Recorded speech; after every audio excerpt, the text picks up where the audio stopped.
Hi, welcome to the first lecture of our pandemic isolation quarantine. Well, today's topic, we're going to be continuing on with our discussion in Chapter 18, looking at solubility equilibrium. But before we get started, a couple announcements. We will be trying to continue on as much as possible with sort of normal activities. So I have placed on the Talon calendar reading assignments. So for example, for this class, which would be Monday the 23rd, we wanted to read chapter 18, sections 5 and 6, talking about solubility equilibrium. For Wednesday, you would want to look at section 8, talking about complex ion equilibrium. So I would encourage you as much as possible to try to keep up on the reading like we would if we were meeting in a face-to-face class. In addition, the rest of the assignments will operate pretty much as normal. You have your Chapter 18 homework assignment. Those due dates are posted again on the Talon calendar. For lab, you will be doing the Ka of a weak acid lab this week. I will be posting that assignment in the next day or two, but note that for Thursday, you still want to turn in the pre-lab for that lab as normal. So you want to be working on the pre-lab, do an introduction, do a procedural flow chart, just like you would any other week for lab.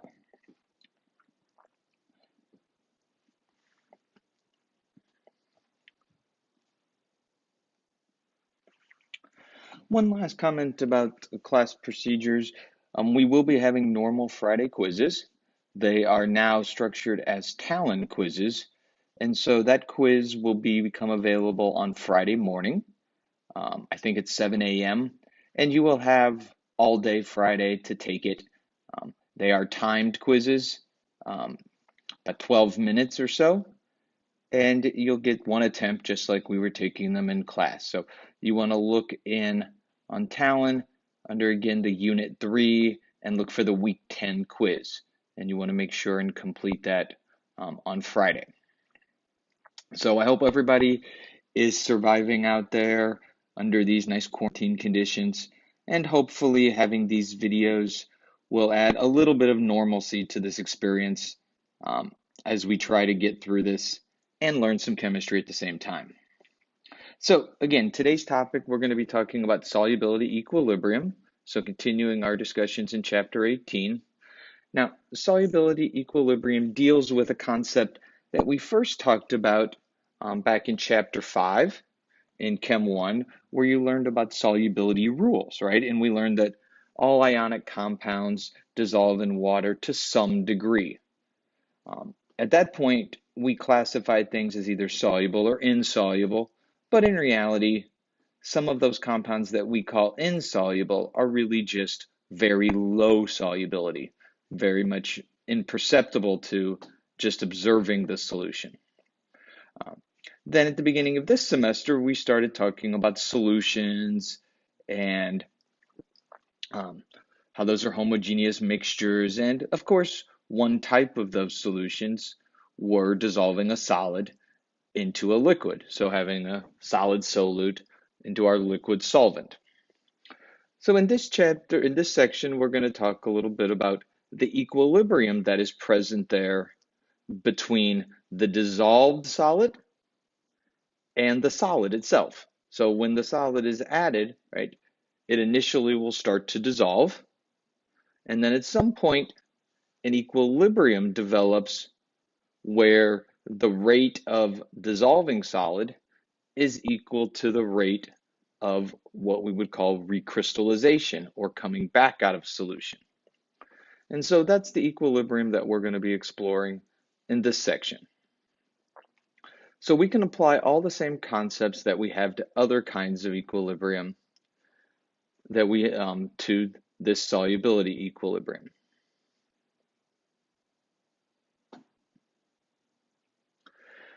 So the equilibrium constant for the dissociation of a solid into the aqueous ion is called the solubility product constant, or KSP.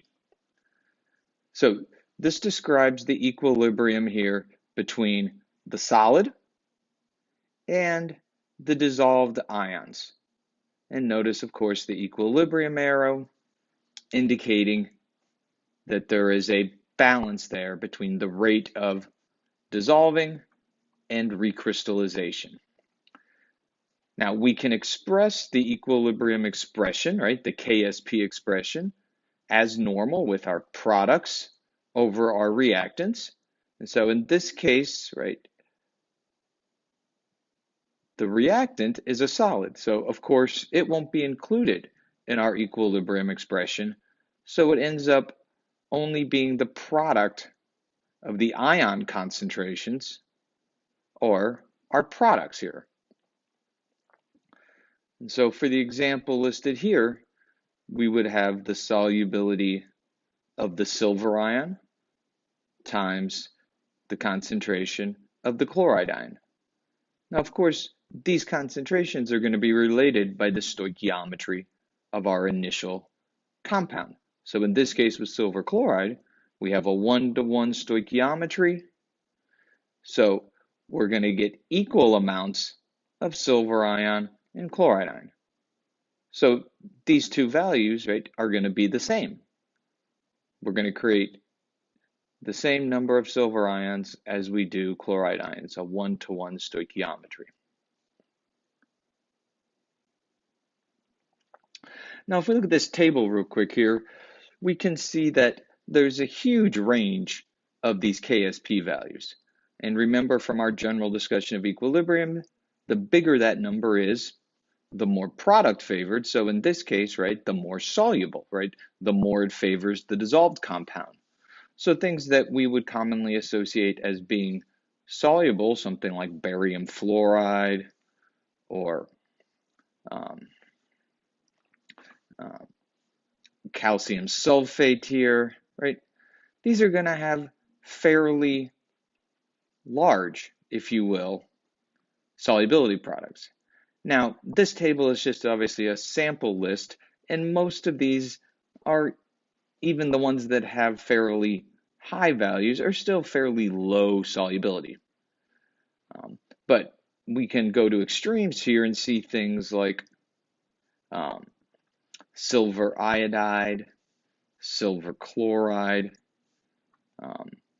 silver bromide. These have really small solubility. These are things that if we were classifying them on our solubility table, we would classify them as insoluble. They don't dissolve at all.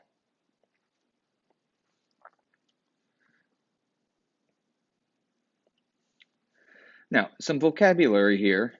When we use the term solubility in this context, we're talking about the amount of solute that will dissolve in a given amount of solution at a particular temperature, right? We've introduced this term in an earlier chapter, right? And this is how we quantify the amount of solute that is dissolving. Now, another way to express that is in something called the molar solubility, which is the number of moles of solute that will dissolve in a given liter. Now, this may seem quite familiar to you because, right, if we remember, the moles of solute per liter of solution is simply the molarity, right? So the molar solubility is expressed as a molarity, right? The number of moles that will dissolve in a given liter of solution. And this is a very common way that we express the solubility in this context, right? We express it as the molarity.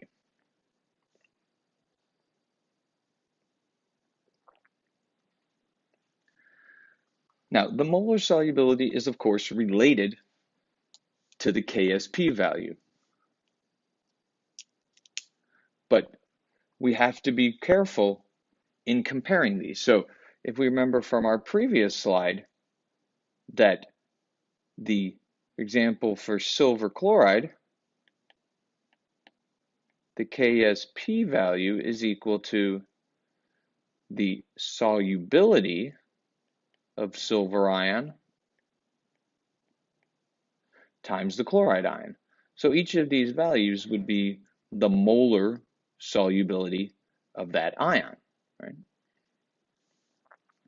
Now, one thing we have to be a little bit careful of is we can't just look at the KSP values in order to compare solubility. So, for example, we can't just look at any two compounds and say, oh, this one is going to be more soluble than that one because it has a larger KSP value. We have to make sure that we're comparing things that have the same dissociation stoichiometry. Now, what that means is we could compare something like silver chloride to, say, sodium chloride because they both have a 1-to-1 stoichiometry. But we wouldn't want to compare silver chloride and sodium chloride. We wouldn't want to compare it to something like magnesium chloride because we have a different stoichiometry here. We have a 1-to-2 stoichiometry. So for magnesium chloride, its KSP, right, is going to be equal to magnesium, but the chloride ion, right, would end up being squared.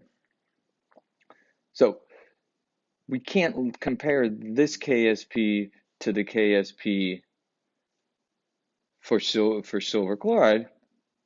So we don't want to compare this value to this value to give us a measure of solubility, right?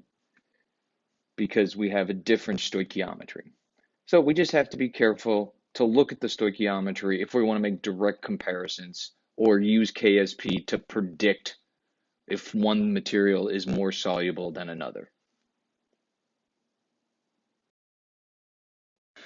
So the next effect that I want to talk about is the common ion effect. So we saw this when we talked about buffer solutions where having that common ion, or what we would call the conjugate base, present reduced the ionization of our acid, thus lowering the, raising the pH, making the buffer solution less acidic than it would be if we had just added that same acid to water with none of that or no additional of that conjugate base or common ion present in solution. Well, we can see the same effect when we talked about the solubility of ionic compounds. If we, instead of adding an ionic compound to simply water, we add it to a solution that already contains one of the ions in our salt, then we will change the solubility. So for example, if we added calcium fluoride to a solution that already contained sodium fluoride, or in other words, already contained some fluoride ion, that's going to alter the solubility. So if we look at the solubility expression here for calcium fluoride breaking down to calcium ion and 2 fluoride ions, if we already have F ion present, right, Le Chatelier's principle, if we remember, right, is going to shift the equilibrium to the left, right? So if I already have more of this present, that's going to shift the equilibrium to the left, and it's going to reduce the solubility of the calcium fluoride. So having that common ion effect will ultimately lower the solubility of the salt that we're trying to dissolve.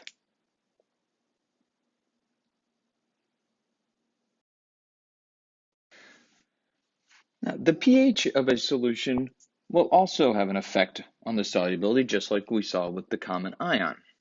Now, the general effect here is that the more acidic the solution, the higher the solubility will be for most compounds or most ionic compounds. So we can look at a couple examples. First of all, we can look at ionic hydroxides, which tend to be insoluble, uh, such as magnesium hydroxide, aluminum hydroxide. They tend to have sort of lower solubilities. But if we lower the pH, right, make it more acidic, we increase the solubility. And at the same time, of course, the higher the pH, the more basic the solution is, the lower the solubility. So as the solution becomes more basic, they become less and less soluble. If we look at the equilibrium here, we can see that we have magnesium hydroxide in equilibrium with its ions, right? So this has a fairly low solubility, but we can see at high pH, right? In other words, more hydroxide ion, Le Chatelier is going to push that equilibrium back to the left at high pH.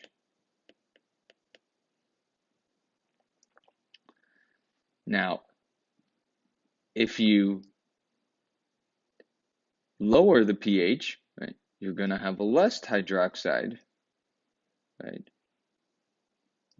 More hydronium. That's going to tend to push the equilibrium again to the right at low pH. And so that's going to increase the solubility. So the net effect is, for these hydroxides, we see an increased solubility at lower pHs or more acidic conditions. Now, we can also see that even if the anion present is not the anion of a strong base, right? If it's the anion associated with a weak base, or in other words, the conjugate ion of a weak acid, right? Or the conjugate base of a weak acid. So carbonates are a really common example, right, of this. And so if we have calcium carbonates, right, equilibrium with calcium carbonate, carbonates are notoriously low solubility materials.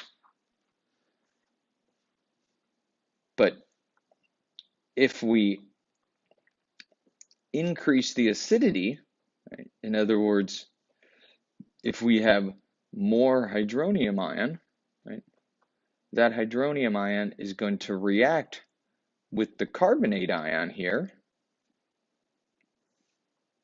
So that hydronium is going to react with the carbonate ion that we have here and produce, in this case, bicarbonate and water. But the net effect is we're going to be removing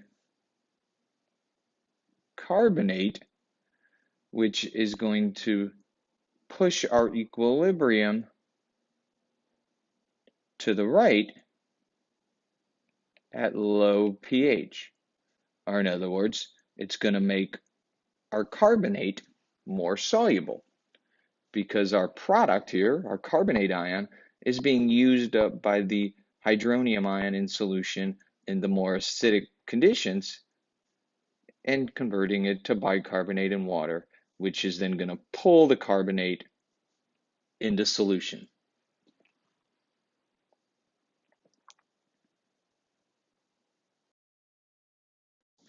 So the last topic that I want to talk about in this section is precipitation.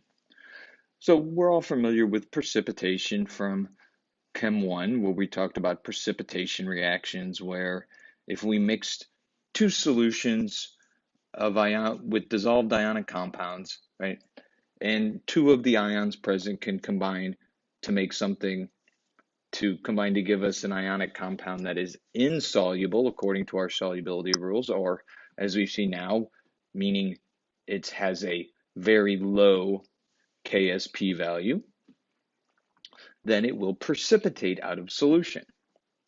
Now, we can dive into that just a little more deeply now that we sort of understand the solubility equilibrium. and look at what does it mean for that precipitation to occur. We also introduced the terms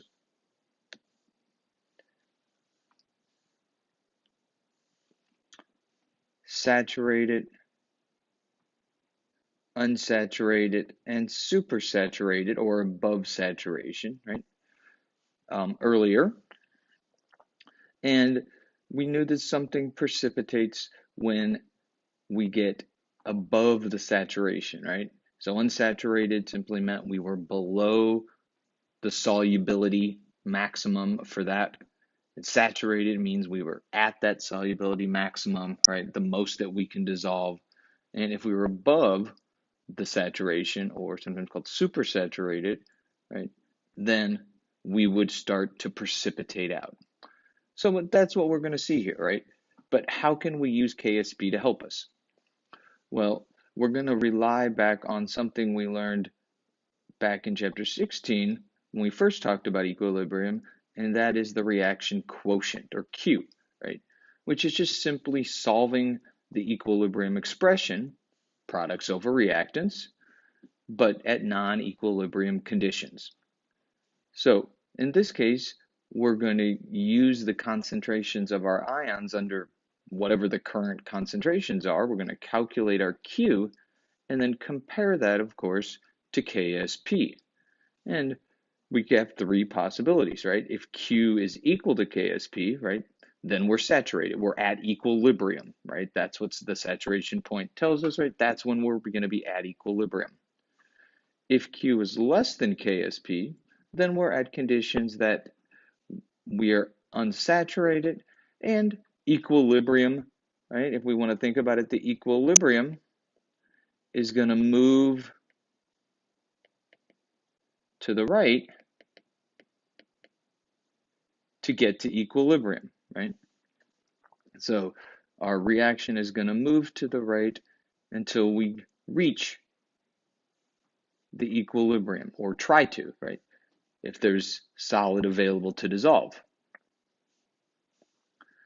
However, if we're at a condition where our Q is greater than KSP, that means that we have too much or higher than the saturation point dissolved in solution.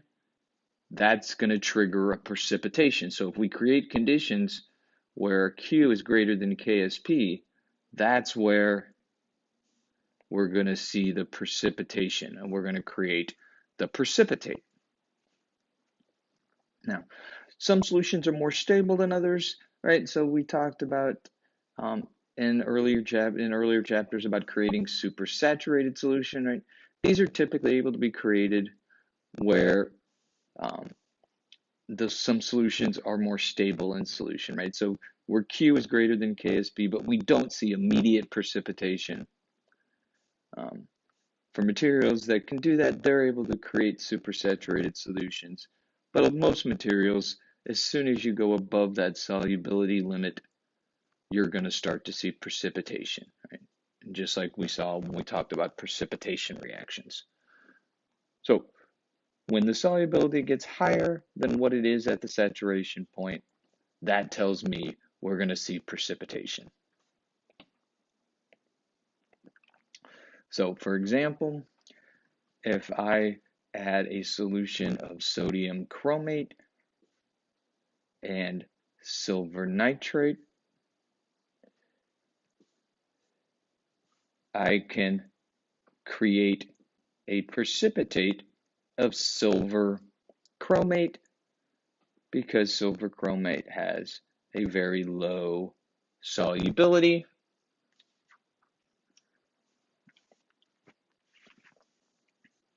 And thus it will precipitate. Now, just to show you, sodium acetate, right, is one of these solutions that is fairly stable as a supersaturated solution. So you can create a supersaturated solution of sodium acetate without it precipitating. But if we disturb that in any way, shaking it, adding what we call a seed crystal or some kind of solid, you immediately start to see a rapid precipitation, and sometimes you get quite pretty displays of crystallization to occur. Right?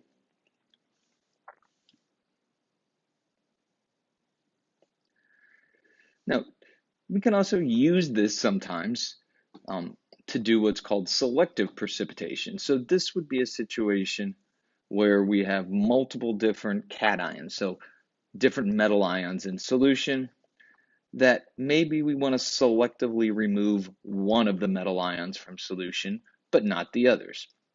So what we can do then is we can add a material that has a negative ion that will pair with that positive ion, and with one of the positive ions, it'll create a solution, it'll create a material that has a very low solubility, but with the other cation, it creates a salt, an ionic compound that has a higher solubility. And so one of those materials, the one with the lower solubility, will precipitate out first, right? So it will form an insoluble salt with one of the materials, or with one of the positive ions, but not the others. So the successful negative ion here can precipitate with more than one of the cations. You know, even if we have, say, 3 in there, and maybe precipitate with 2 and leave 1 behind, right? The key is their KSPs have to be significantly different, right? So several orders of magnitude difference is typically what we usually look for.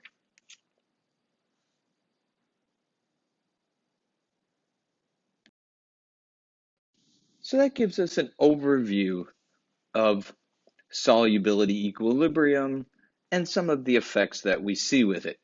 Now, what I want to do now is walk our way through a few practice problems, as we typically would do in class, illustrating how we can analyze these problems or solve these problems. So for a couple basic problems, one type of problem will ask you to calculate the molar solubility of some compound in water given its KSP value. So sometimes the problems will give you the KSP, other times, as we've seen, it won't, but you can look these up in the book. So in our example here, we're looking at calculate the molar solubility of iron hydroxide in water given the KSP of 4.87 times 10 to the minus 17th. So a pretty low solubility. So the first thing we want to do is we want to write out our solubility equilibrium. So we're going to write out our reaction. So we have our solid, always as our reactant, in equilibrium with our dissolved ions expressed at the right stoichiometry, right? So we're going to create 1 iron 2 plus ion and 2 hydroxide minus 1 ions in solution. We're going to write out our KSP expression. So KSP equals concentration of iron times the concentration of hydroxide squared, right? We plug in some numbers, right? Now, if we looked out at our ice table here that we can set up, we have just our products, right? We don't need to worry about the reactant because it's not involved in our expression, right? Initially, right, before we add any, our solubilities, our concentrations are 0, right? Now, instead of using X for solubility, the book will use S. It doesn't really matter. I will use S because the book does, just to call it solubility instead of using X, but it's no different. It's just a variable. So when this dissolves, of course, the concentration of iron is going to increase by S, and hydroxide is going to increase by 2S, right? So we got to make sure to keep that stoichiometry in mind. So then if we go back and plug these in to our expression, we have KSP equals S times 2S squared. So if we do some algebra, we can reduce this down to 4s cubed, right? So 2s squared is 4s squared times s is 4s cubed. So we end up with 4.87 times 10 to the minus 17 equals 4s cubed. We do a little rearranging to solve for s. We would need to take the cubed root of KSP divided by 4. So we could do it in either order. We could first divide both sides by 4 to get a value, and then take the cubed root of that. And so we're going to take s equals the cubed root over 4. So we're going to solve for s, and it's going to come up to be 2.3 times 10 to the minus 6 molar.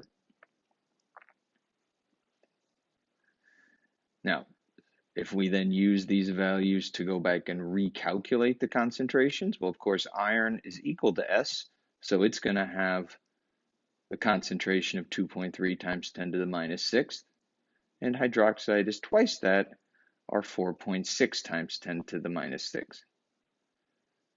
So the molar solubility, or the solubility of these ions in solution, is going to be 2.3 times 10 to the minus 6th for iron, 4.6 times 10 to the minus 6th for hydroxide. Now, the overall molar solubility for the compound itself, right, is 2.3 times 10 to the minus 6th, right? It's going to be equal to S.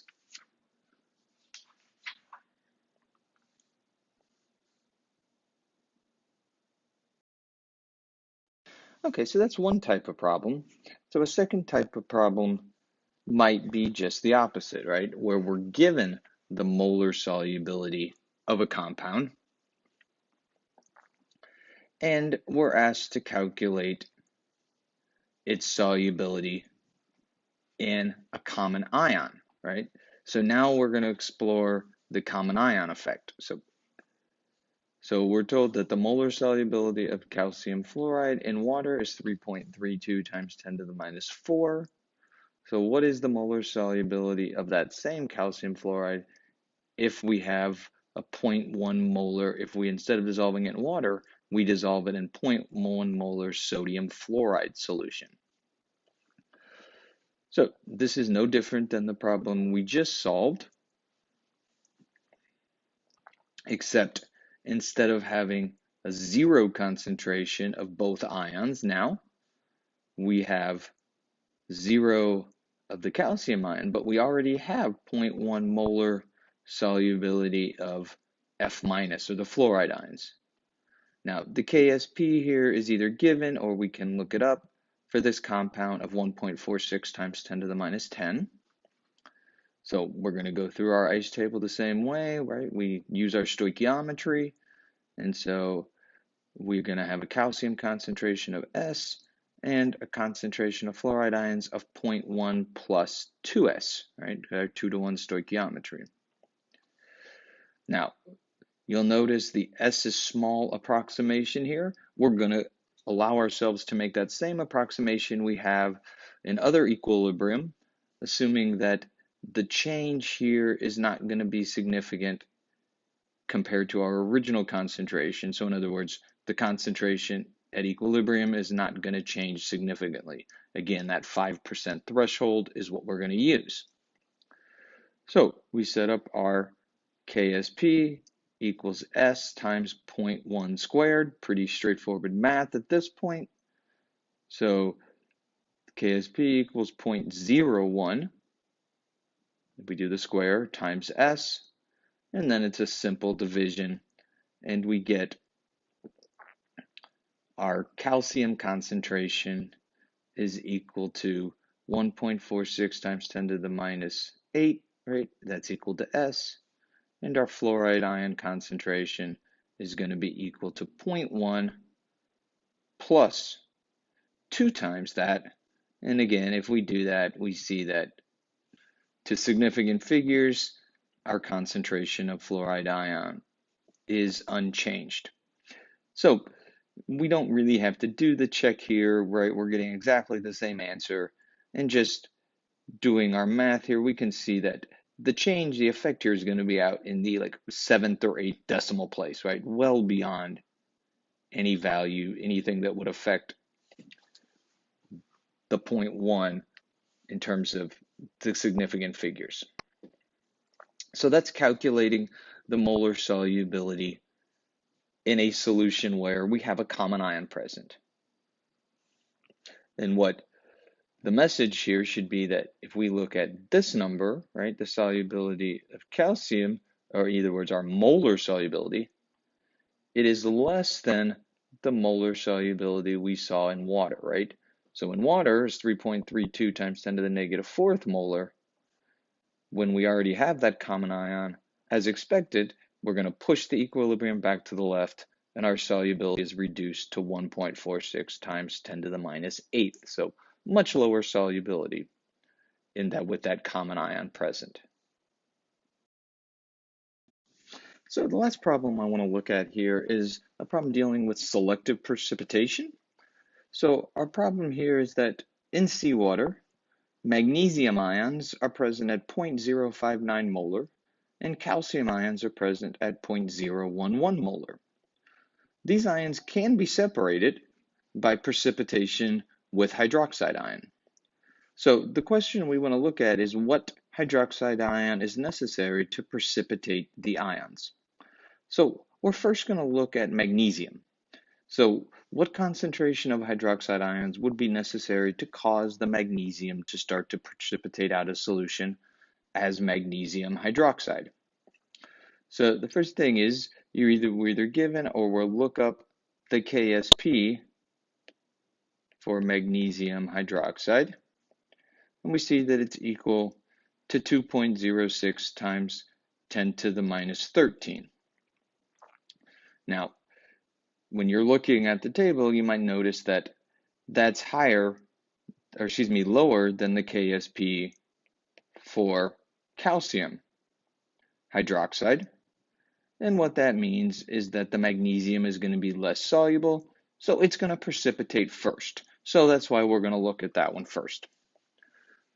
So a reminder that precipitation will occur, right, when their Q is greater than KSP. Right? So what we can do first of all is look at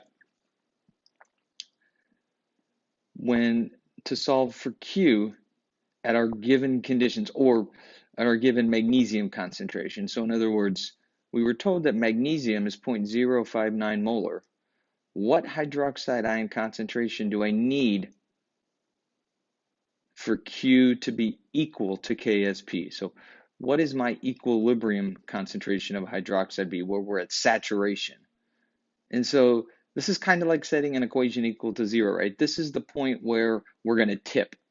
So when that hydroxide concentration gets above what we would calculate it at equilibrium or at saturation, then that's when the precipitation will occur.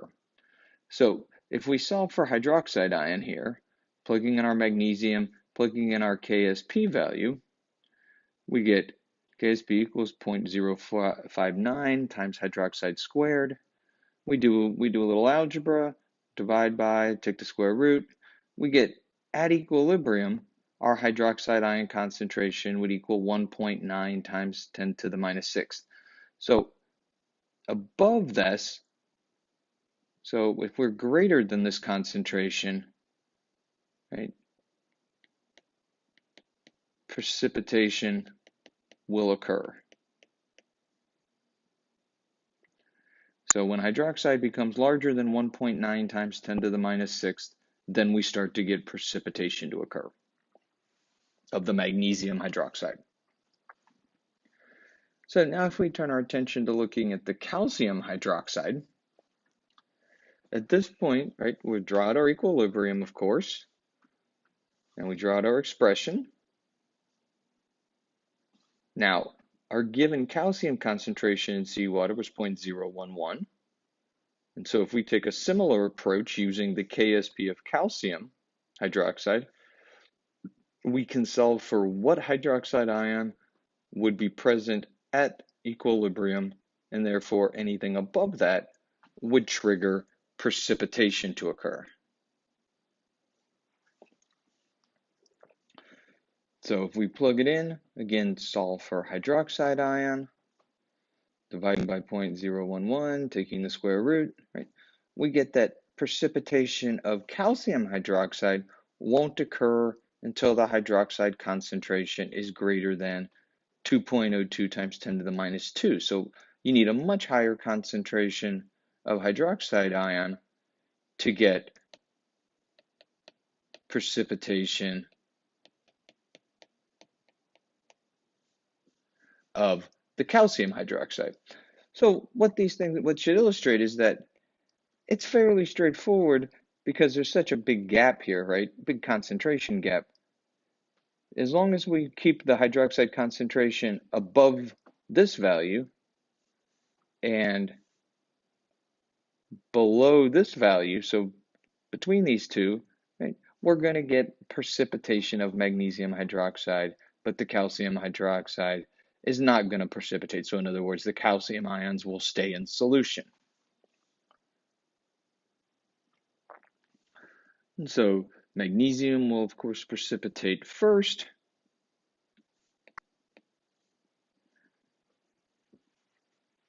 And if we want to go back and see one last little thing is, okay, so we run this, how much magnesium will be stuck within solution, right? So how effective is this precipitation?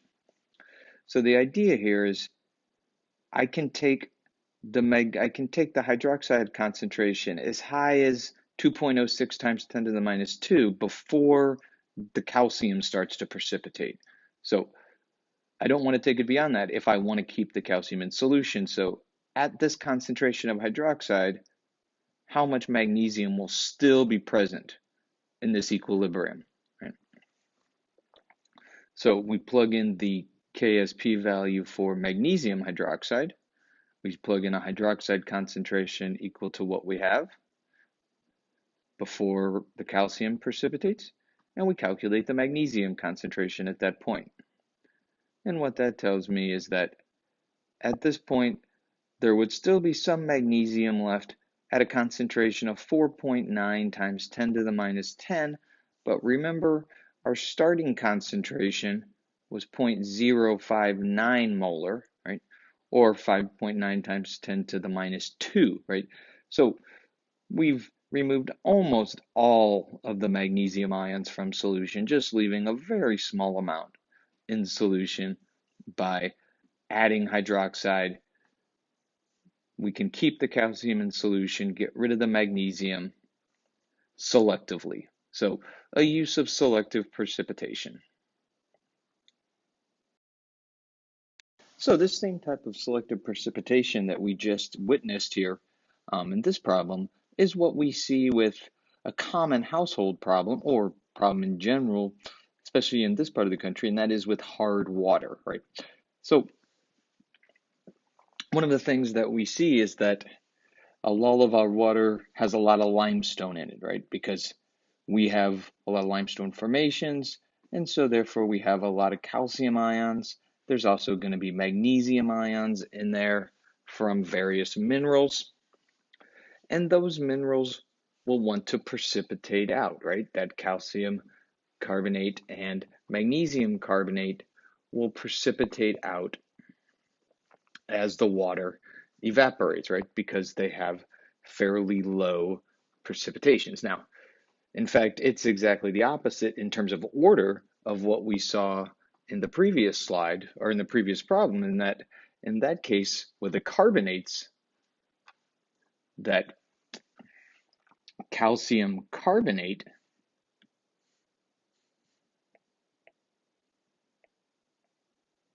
CaCO3 will precipitate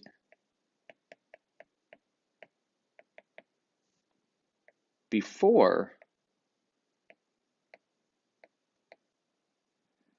magnesium carbonate. And so the hard water stains that or the hard water buildup that we tend to have tends to have a lot of calcium carbonate in it, but also um, the magnesium carbonate as water as well. So you get these on you get water spots or you get water drops left on showers, on drains, on in tubs, right? The water evaporates. If it contains these compounds, well, then they will tend to precipitate out and not stay dissolved and leave spots behind, right? What we call hard water spots or hard water deposits. And of course, these can build up over time in pipes and on different faucets and so forth. And we see these hard water buildups. Now, this also links back to something we saw earlier, and that is, why do we have all of this calcium carbonate in solution? Well, if we think back to our earlier discussion on pH solubility, or pH effect on solubility, we saw that under acidic conditions, that these compounds become more soluble. So if we have limestone and we have rain, right? Rain, as we remember, tends to be acidic. And so a lot of times natural water is slightly acidic just because of rainwater being acidic. It will tend to dissolve, or the limestone will tend to become dissolved in this, and this will lead to high concentrations of carbonate and calcium ions in solution. This also leads to some interesting natural rock formations, of course, because as this saturated material, or saturated water that's saturated with calcium carbonate starts to drip or starts to form, right? We get the formation of stalactites and stalagmites in caves. So while those caves were limestone and the water over time has dissolved that limestone, as that water drips and then evaporates, right, you get these formations, right? The water drips, it's saturated with the calcium carbonate, the water evaporates, the calcium carbonate precipitates out, leaving these strange rock formations, these stalactites and stalagmites. And so these different kinds of effects come from these ideas of solution equilibrium and specifically precipitation and some of the effects that we see with precipitation. So as I wrap up this first lecture, I want to encourage all of you, of course, to be following along with this, watching this, at your pace, taking notes on it, working on the study guide, of course, following through with the problems, making sure you understand the problems, not only the math, but the concepts behind them. And of course, reach out to me with any questions, places that you didn't understand what I did, whether it's the problems or with the concepts in the PowerPoint. And in general, let me know if you have any issues with these videos. Thanks. Have a great day.